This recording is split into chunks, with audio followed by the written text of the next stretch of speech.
Assalamualaikum warahmatullahi wabarakatuh. Alhamdulillah, alhamdulillahilladzi arsala rasulahu bil huda wa dinil haq liyudhhirahu 'ala dini kullihi karihan musyrikun. Asyhadu an la ilaha illallah wahdahu la syarika lah wa asyhadu anna Muhammadan abduhu wa rasuluh. Allahumma shalli ala Muhammad wa ala ali Muhammad la nabiyya ba'da ma ba'du. Ibu, bapak-bapak, jamaah sholat subuh yang dirahmati oleh Allah, marilah kita banyak bersyukur kepada Allah dan anugerahnya kita dalam keadaan sehat walafiat. Salawat dan salam kita persembahkan kehadapan ikutan kita Muhammad Rasulullah Sallallahu Alaihi Wasallam yang telah mengeluarkan umatnya dari kegelapan kepada yang terang benderang, dengan tujuan dibantu dari keadaan gelap kepada keadaan yang penuh cahaya petunjuk, sebagaimana yang kita rasakan selama ini. Beberapa minggu kegiatan ngaji kita ini terhenti karena kaki saya sakit jatuh di Surabaya waktu dalam perjalanan ke Makassar, sehingga kalau duduk itu susah. Alhamdulillah beberapa hari ini sudah pulih kembali, sudah sembuh, maka kegiatan rutin kita lanjutkan lagi. Pada pagi hari ini saya ingin ngajak ibu dan bapak-bapak sekalian untuk menggali sebetulnya mengapa kita ini kalau sholat, kalau kita ini berdoa, itu harus menghadap ke kiblat. Penduduk kaum muslimin seluruh dunia ini sepakat, aliran apapun, aliran fikih apapun, aliran akidah, teologi apapun, sepakat bahwa kalau sholat itu mesti harus menghadap kiblat, dan kiblatnya itu adalah di Masjidil Haram. Di Masjidil Haram itu ada Ka'bah, di dalam Ka'bah itu ada Baitullah, tanda Baitullah. Mengapa kita mesti harus berkiblat? Itu yang sering yang tidak pernah mendapatkan penjelasan. Yang penting pokoknya menghadap ke kiblat. Tapi sebetulnya apa rahasia di balik itu? Kita kok mesti menghadap ke kiblat? Kok lalu semua orang sepakat? Ibu dan bapak-bapak sekalian, dalam agama ini, Islam itu menjadi sempurna kalau ada beberapa hal itu terpenuhi. Keberagamaan kita ini menjadi sempurna kalau beberapa hal berikut yang saya sampaikan ini terpenuhi. Kalau tidak terpenuhi, maka otomatis menjadi kurang. Apa 4 hal itu?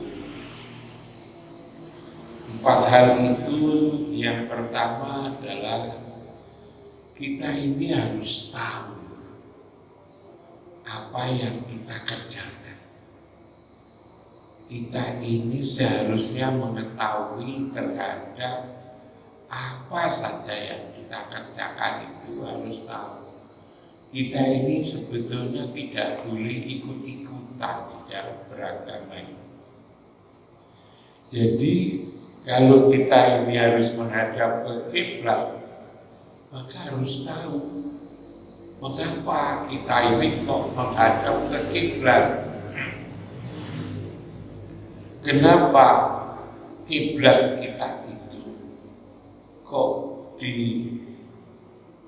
Ka'bah, di Baitullah itu.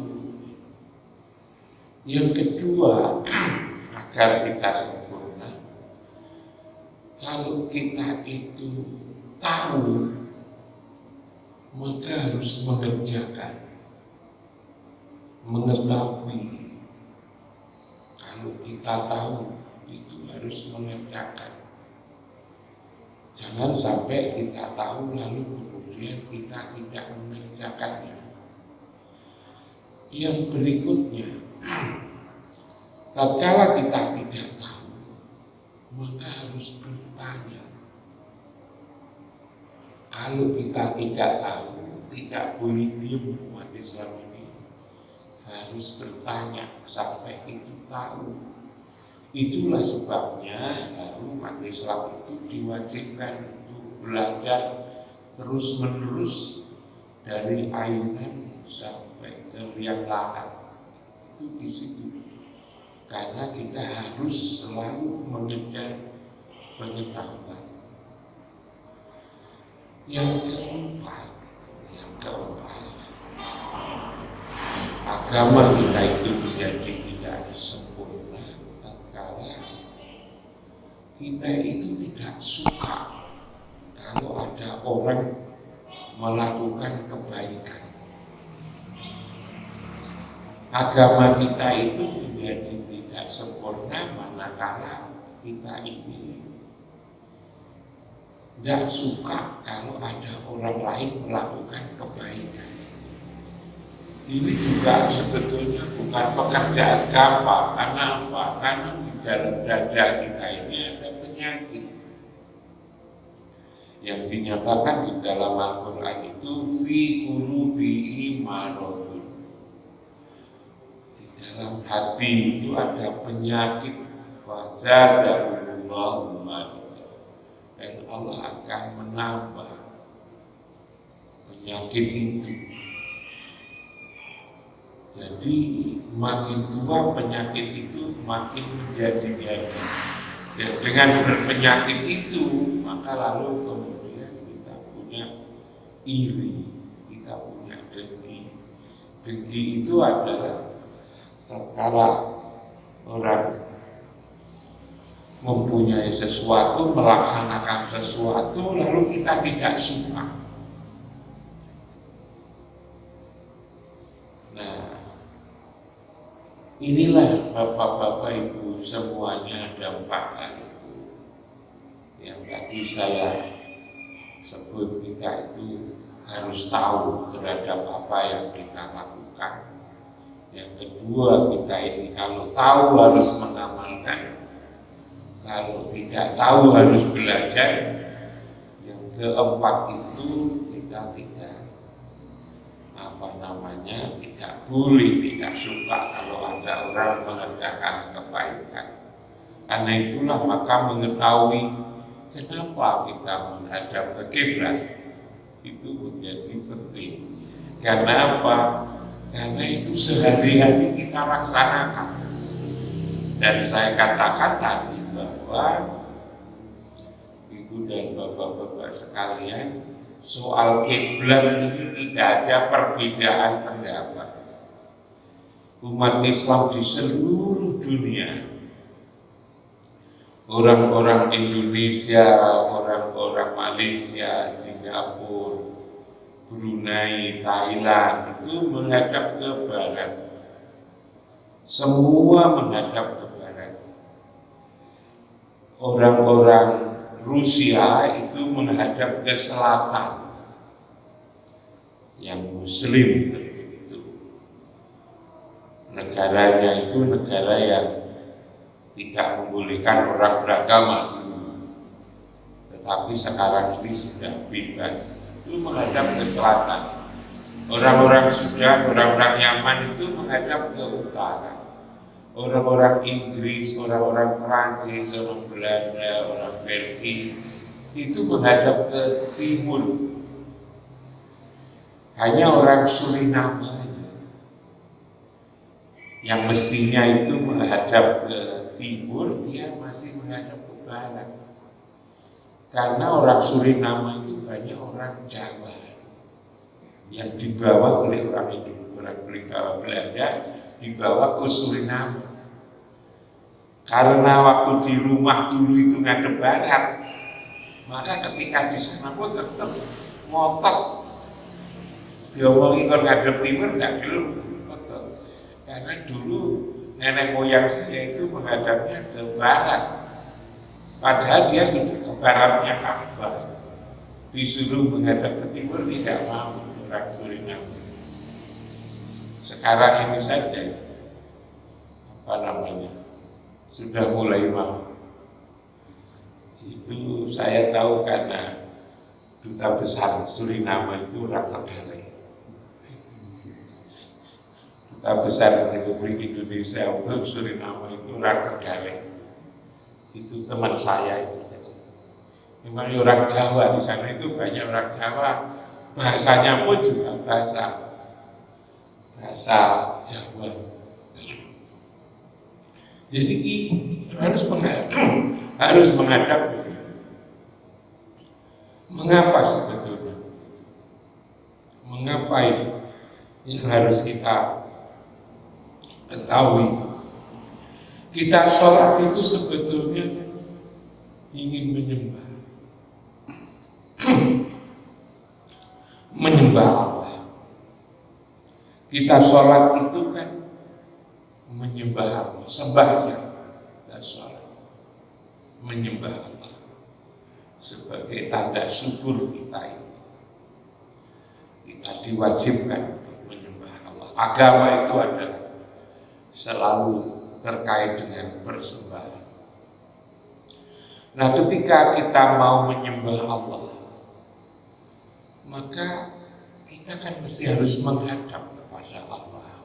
Masa menyembah lalu kemudian membelakangi, harus menghadap. Tapi tatkala kita mau menghadap kemana? Wong Tuhan, konsep Islam ini Tuhannya itu tidak ditunjukkan di mana alamatnya. Tuhan umat Islam itu tidak berbentuk, tidak berupa, tidak beralamat. Walam yakul lahu kufuwan ahad. Lalu kemudian mau menghadap kemana?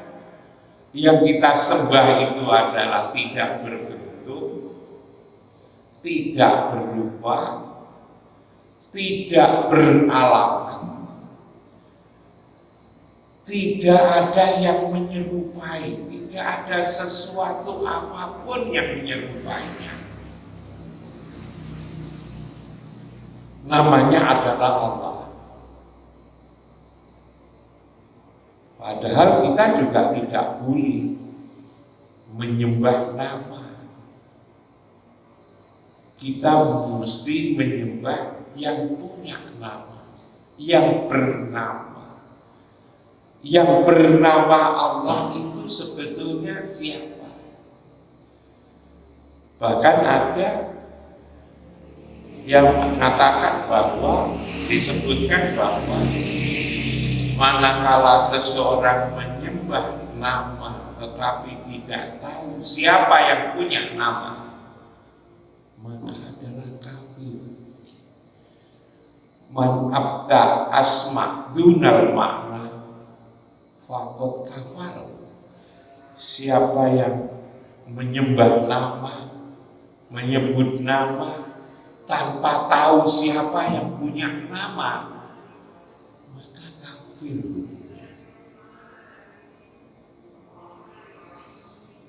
Maka kan Menjadi perlu kita ini tahu siapa sebetulnya Allah itu. Mengetahui siapa sesungguhnya Allah itu lalu kan menjadi sangat penting. Kita tahu Pak, nama Pak Iwan. Mengenal nama Pak Iwan penting, tetapi kan harus tahu siapa sebetulnya yang punya nama Pak Iwan itu. Sehingga namanya jelas, yang punya nama juga jelas. Kita tahu Tuhan kita itu Allah, tapi yang punya nama Allah itu siapa? Kita sebut la ilaha illallah, la ilaha illallah, la ilaha illallah, Allah. Tapi Allah itu siapa? Tidak pernah kita renungkan itu. Nah, di situ juga sebetulnya kebingungan.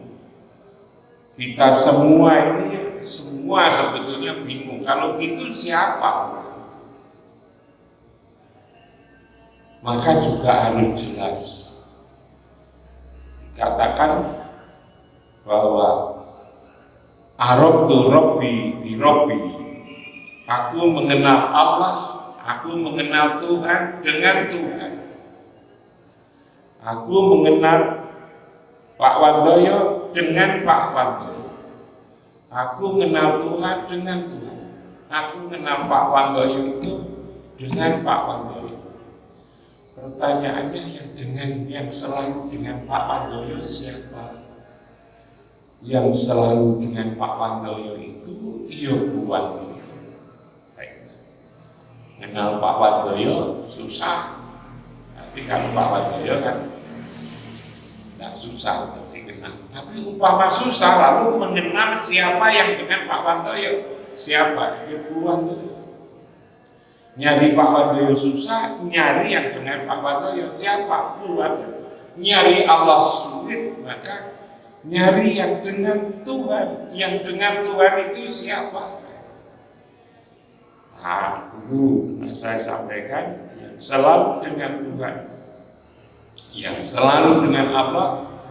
Ketika kita menyebut nama Allah, selalu diteruskan dengan Muhammad. Asyhadu an la ilaha illallah wa asyhadu anna Muhammadar Rasulullah.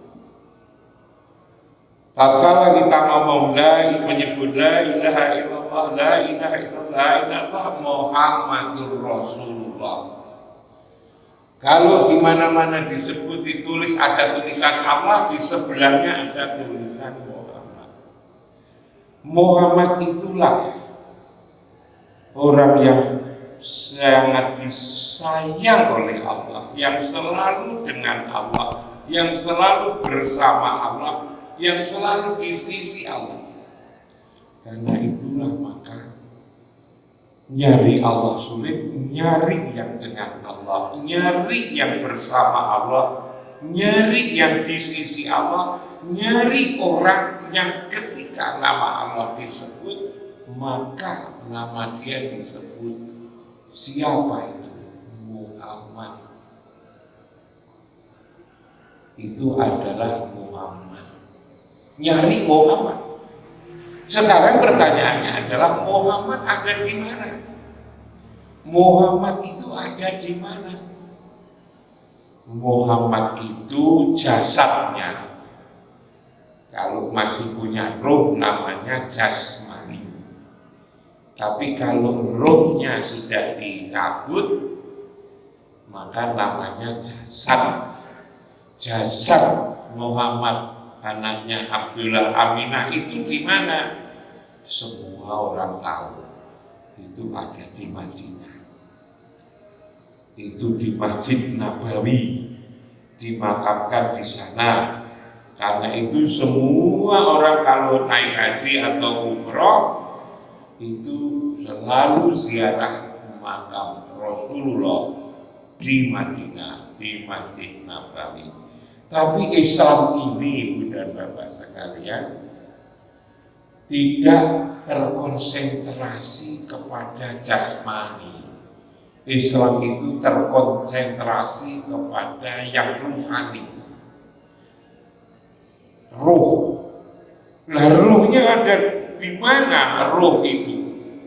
Ternyata roh Muhammad itu yang dulu selalu saya katakan roh itu tidak pernah mati, yang mati itu adalah jasmaninya. Kalau Quran mengatakan la uqsimu bihadzal balad, aku bersumpah dengan negeri ini, wa antaqilum bihadzal balad, bahwa engkau ya Muhammad masih berada di tempat ini, wa walidi wa mawal. Situ Muhammad ruh Muhammad. Kalau nyebut Muhammad tidak ruh, tapi adalah arwah, bapaknya ruh, itu ada di tempat itu. Di Baitullah, yang kitab Taurat menyebutnya jantung alam, kalau kitab Zabur menyebutnya itu pusat dunia, yang Injil menyebutnya sumbu alam, yang Quran menyebutnya itu rumah Allah atau Baitullah, rumah Allah atau Baitullah, jantung alam, pusat dunia, sumbu alam, rumah Allah. Baitullah di situ. Nah, Baitullah ini itu dinyatakan oleh Allah sejak sebelum Nabi Adam sebetulnya. Lalu kemudian ditandai oleh Ibrahim atas perintah Allah dengan bangunan namanya Ka'bah, berada di tengah-tengah Masjidil Haram. Nama masjid saja dikatakan Masjidil Haram. Masjid adalah tempat sujud, haram adalah mulia, maka tempat sujud yang mulia. Kenapa disebut tempat sujud yang mulia? Karena di situ ada orang mulia. Siapa orang mulia itu? Orang mulia itu adalah Muhammad Rasulullah Sallallahu Alaihi Wasallam. Ada di tempat itu. Disitulah alamatnya ditunjukkan oleh Allah lewat Al-Quran. Karena itulah maka ketika kita mau menyembah Allah, kita mau menyembah Allah, maka nyari Allah sulit, nyari yang dengan Allah. Nyari yang dengan Allah di mana? Yang dengan Allah itu di Baitullah. Baitullah itu tandanya Ka'bah. Ka'bah itu ada di tengah-tengah Masjidil Haram. Karena itulah maka semua kaum muslimin di seluruh dunia ini, manakala mau menyembah Allah, mesti menghadap ke tempat ini. Karena yang dengan Allah berada di sini. Kalau nyari Pak Wandoyo susah, nyari Bu Wandoyo susah, maka cari alamat di Ketangi. Maka kalau mau menghadap Pak Wandoyo, ya carilah Ketangi itu. Di Ketangi nanti ketemu Bu Wandoyo nanti ada Pak Wandoyo. Ini kalau disederhanakan. Kalau itu disederhanakan dengan cara yang gampang, itu adalah seperti itu. Cari Pak Wandoyo susah, maka cari yang dengan Pak Wandoyo. Yang dengan Pak Wandoyo di mana? Ketangi, maka carilah ke Ketangi, jalan ini. Nyari Allah sulit, nyari yang dengan Allah. Yang dengan Allah di mana? Yang dengan Allah itu ada di Baitullah, yang tandanya adalah Ka'bah. Yang Ka'bah itu ada di Masjidil Haram. Maka menghadaplah ke Masjidil Haram itu, maka di situ kita menghadap yang dengan Allah. Yang dengan Allah selalu bersama. Nah, sampai di situ kita mengetahuinya. Karena itu kalau nanti kita pulang, kita kembali, inna lillahi wa inna ilaihi raji'un. bahwa segala sesuatu adalah milik Allah dan nanti kita akan kembali. Maka orang tidak juga berpikir di sini sebetulnya siapa yang kembali. Saya katakan dulu bahwa kita ini ada dua unsur, jasmani dan rohani. Jasmani kita dari tanah kembali ke tanah. Kalau kita mengenal istilah kuburan, makbarah, kuburan,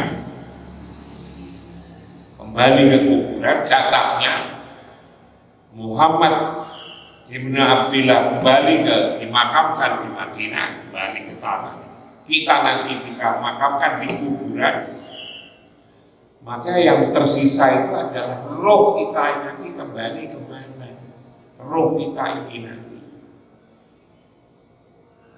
Roh kita ini kalau kembali kepada Allah ya kepada yang dengan Allah, yang dengan Allah tiba itulah, maka lalu kemudian kita akan kembali ke situ sebetulnya.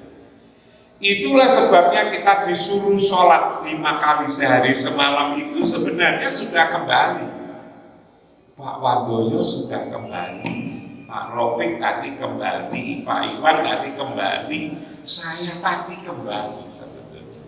Menghadap situ tidak cukup menghadap, tapi hati kita ada di situ.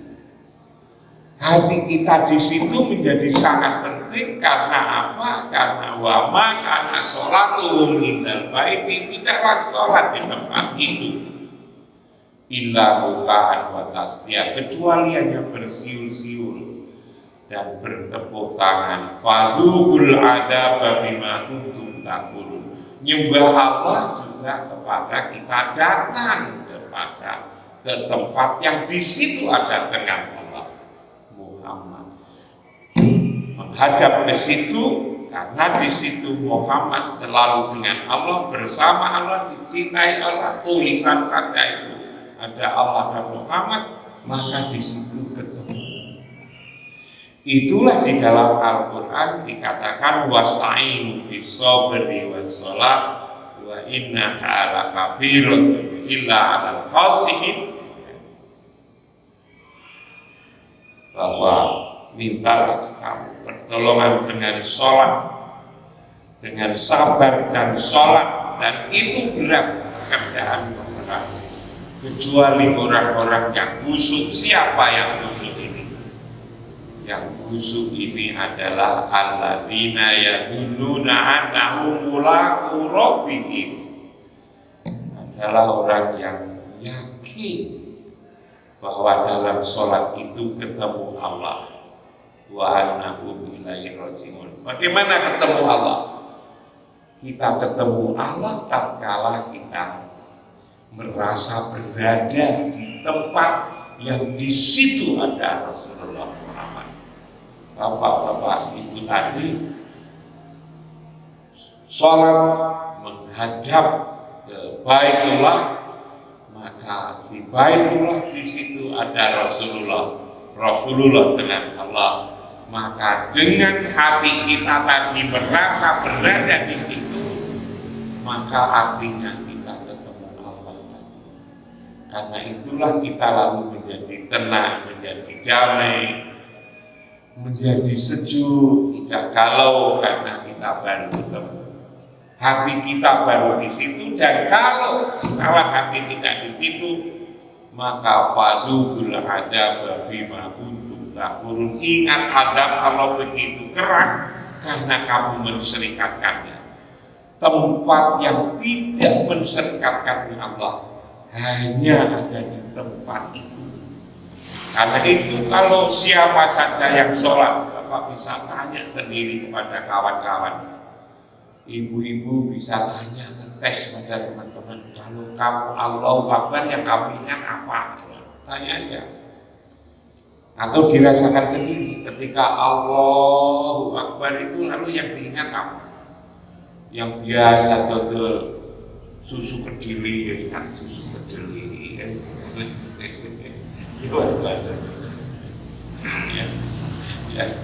Yang Pak Robi suka hari-hari ngajar bahasa Arab, maka lalu kemudian yang teringat adalah itu kelas, yang teringat sana itu hari Jumat harus khotbah di mana itu? Bahari.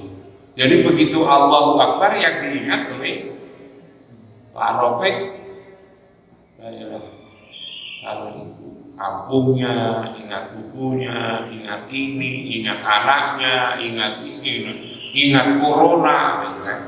Coba kita Allahu Akbar itu nyembah Allah, tapi yang teringat corona. Jadi sing disembah itu corona, COVID. Saya kemarin ditanya, kenapa COVID ini kok tidak hilang-hilang? Ya karena kita akhiri kok. Semua orang pemerintah, pejabat-pejabat, polisi, tentara, RT, RW, semua orang kantor, semua sehari-hari disebut corona, COVID.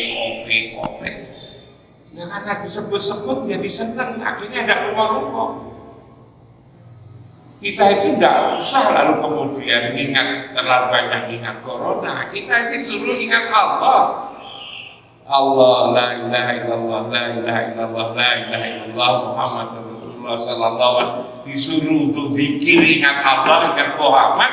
Lalu yang didikiri malah jadi corona. Akhirnya corona tidak minggat-minggat karena disebut-sebut bangsa alam dunia. Kan seneng kalau namanya disebut. Corona ya seneng, akhirnya tidak lupa-lupa. Gimana caranya? Ya lalikan aja corona itu timpang. Maka saya juga jelaskan gimana di masjid ini, masjid tidak pernah ngomong corona. Karena itu ya sholat 5 waktu, ya terawih, ya Jumatan, ya sholat. Akhirnya corona tidak ini. Kan corona tidak kesini Pak Badai. Kenapa? Nah kita sebut-sebut. Kan Pak Iwan kan tidak pernah kesini corona. Karena Pak Iwan tidak pernah merasa ada corona. Dan tidak pernah nyebut corona di masjid ini. Akhirnya corona tidak kesini. Makanya saya selalu larang ngomong stroke, ngomong jantungan, ngomong itu nanti stroke-nya akan datang kalau tinggal panggil. Kita tidak boleh panggil itu. Kita panggil Allah, Muhammad. Nah, di sini kita menghadap kepada tatkala nanti kita pulang roh kita ini, maka kita kembali ke tempat itu. Makanya kita suruh menghadap, kita juga sekali dalam seumur hidup paling tidak kalau kita mampu datang ke tempat kembali itu, ke Ka'bah itu, ke Masjidil Haram itu. Dan kalau kita datang ke situ, maka kita sama artinya dengan datang ke tempat kita kembali.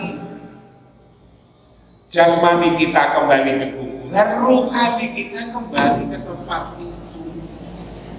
Yang bolak-balik saya katakan, kalau hati kita selalu sholat, hati kita itu menjadi damai, maka disebut mutmainnah.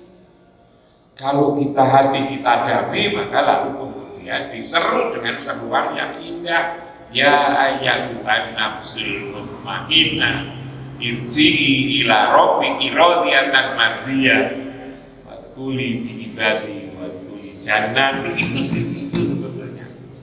Itulah ibu dan bapak-bapak sekalian, moga-moga menjadi jelas kenapa kita menghadap ke tempat itu waktu sholat. Karena kita mau menyembah Allah. Allah tidak kita kenal, maka kita datang kepada orang yang selalu dengan Allah. Yang selalu dengan Allah adalah Muhammad. Muhammad di mana? Muhammad di tempat itu. La uksimu bihadzal balad wa anta hilum bihadzal balad wa walidi wa mawalad. Itu sebetulnya. Itulah filosofi pemahaman, pengertian bahwa sholat harus menghadap itu. Karena itulah maka tidak saja sholat, berdoa. Kita berdoa menghadap ke situ. Kalau kita wudu, kita usahakan menghadap itu seperti di masjid kita ini sudah benar menghadap ke situ. Disitulah lalu kemudian adalah tempat kembali kita. Bahkan kalau kita selalu di situ, lalu kemudian penyakit hati kita akan dicabut, wa naza'na ma fi sudurihim min ghillin. Kami akan cabut apa yang ada di dalam hatimu itu min ghillin. Iri, dengki, takabur, macam-macam itu dicabut. Di mana? Tajri min tahtihal anhar, di tempat yang di bawahnya mengalir sungai Zam-Zam itu. Di situ Pak Padoyo kita tadi telah kembali. Yang menjadi problem itu adalah ketika orang nggak pernah sholat lalu meninggal, maka tubuhnya kita bawa ke kuburan, tapi rohnya yang tidak bisa kita antarkan, kebingungan kemana itu. Itulah kita mereka lalu jadi kasihan, tidak tahu tempat kembali, kesasar-sasar. Ada pohon datang di pohon, ada batu besar batu besar, ada sumber air di situ, jadilah genderuwo. Jadilah genderuwo yang tukang ganggu orang karena tidak bisa kembali. Kita sholat begini adalah kita kembali, sehingga tak kala kita sholat yang berbeda dengan orang yang sholat, tak kala kembali itu dikatakan jenazah kok tersenyum, kok bersinar, kok bercahaya, karena dia telah gembira kembali. Dan kalau itu kita gembira, maka lalu kemudian tidak tegang. Jenazahnya itu lalu kemudian tidak tegang, tidak kaku, lemes. Yang Pak Doyo pernah lihat Pak Cais itu kok lemes gitu kan. Itu saya banyak video yang lemes itu banyak. Video jenazah yang lemes, tapi juga ada video yang kaku. Mudah-mudahan kita ini tidak yang masuk kaku. Yang kaku itu tegang. Yang kaku itu tegang. Karena bingung ya, waktu pulang tidak tahu tempat pulang. Tapi kalau kita yang tahu tempat pulang itu damai.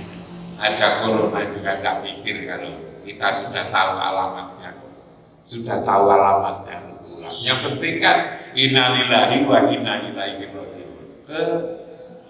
Itulah ini yang kita jadikan kiblat, yang dijadikan kiblat orang seluruh dunia itu di situ itu. Itu sebetulnya pemahaman kiblat. Kenapa kita kok menghadap ke tempat itu? Di situ dinyatakan oleh Allah itu sejak sebelum Nabi Adam.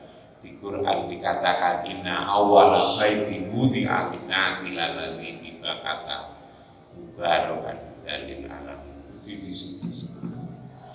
Itulah ibu dan bapak sekalian, ngaji pada pagi hari ini mudah-mudahan menambah pemahaman kita sedikit-sedikit tentang Islam, sehingga kita nanti dalam menjalani hidup ini dan nanti pasti mengakhiri kehidupan ini menjadi jelas kita bisa selamat di dunia dan juga di akhirat. Al-Fatihah.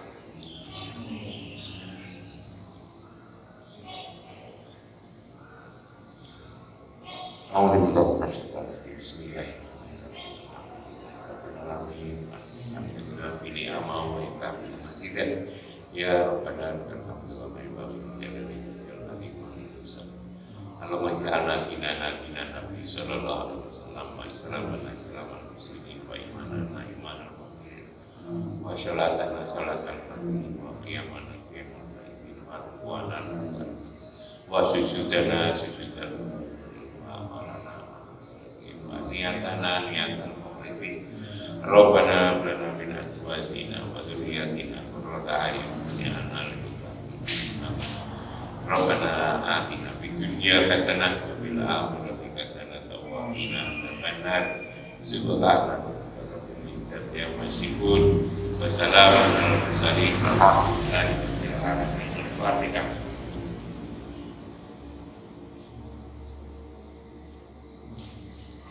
Assalamualaikum warahmatullahi wabarakatuh.